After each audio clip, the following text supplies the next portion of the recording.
হাই friends, মই আয়ুষ ৰং চেনেলত সম্প্ৰচাৰিত হৈ থকা প্ৰতিতৰা ধাৰাবাহিকখনৰ আজিৰ খণ্ডটো চাবলৈ বহুত বেছি ভাল লাগিব। কিয়নো যোৱাটো খণ্ডত অনু আৰু বেদৰ ঘৰলৈ অহা দেৰি হোৱাৰ কাৰণে দেউতাকে বেদৰ আৰু অনুক কথা শুনাইছিল আৰু তেতিয়া বেদই অনুৰ ঘৰত সমস্যা হোৱাৰ বাবেহে দেৰি হ'ল।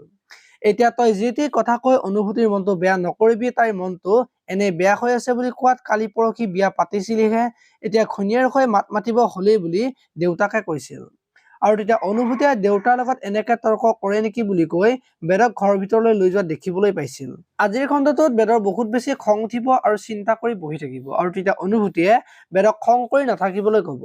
আৰু দেউতাৰ লগত এনেদৰে কথা কয় নেকি, ঘৰলৈ অহা দেৰি হোৱাৰ বাবেহে কৈছে, তাতে দেউতাৰ আমাৰ ওপৰত বহুত বেছি খং উঠি আছে, সেইটো কথা আপুনিও জানে বুলি বেদক বুজাই থকা দেখিবলৈ পাব। এইফালে আকৌ অনুৰ মাকক মনীষাই প্ৰেমৰ ওচৰত যাবলৈ মানা কৰাৰ বাবে বিভূতি ফুকনে অনুৰ মাকক মন বেয়া নকৰিবলৈ বুজাব।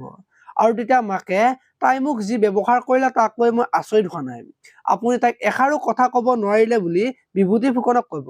আৰু তেতিয়া বিভূতি ফুকনে প্ৰেমৰ কথাটোৰ কাৰণে মনীষাৰ মানসিক অৱস্থাটো ভাল নহয়, এই অৱস্থাত তাইকনো কেনেকে বেয়াকৈ কওঁ বুলি কোৱা দেখিবলৈ পাব। আনফালে বিন্দু আজি বেদ আৰু অনুৰ ওচৰলৈ যাব আৰু দেউতাক কিবা কৈছিলি নেকি, দেউতাই যে মনটো মাৰি আছে বুলি বেদক কব। আৰু তেতিয়া অনুভূতিয়ে ঘৰত অলপ সমস্যা হৈছিল, তাৰ বাবে ঘৰলৈ অহা দেৰি হোৱাৰ বাবে দেউতাই খং কৰি আছে বুলি বিন্দুক কোৱা দেখিবলৈ পাব। আপোনালোকে প্ৰতিতৰা ধাৰাবাহিকখন চাই কেনেকুৱা পায় কমেন্ট কৰি জনাব। আৰু যদি আপোনালোকে এতিয়ালৈকে চেনেলটো ছাবস্ক্ৰাইব কৰা নাই, তেতিয়াহ'লে চেনেলটো ছাবস্ক্ৰাইব কৰি ভিডিঅ'টোত এটা লাইক কৰি দিব। ধন্যবাদ।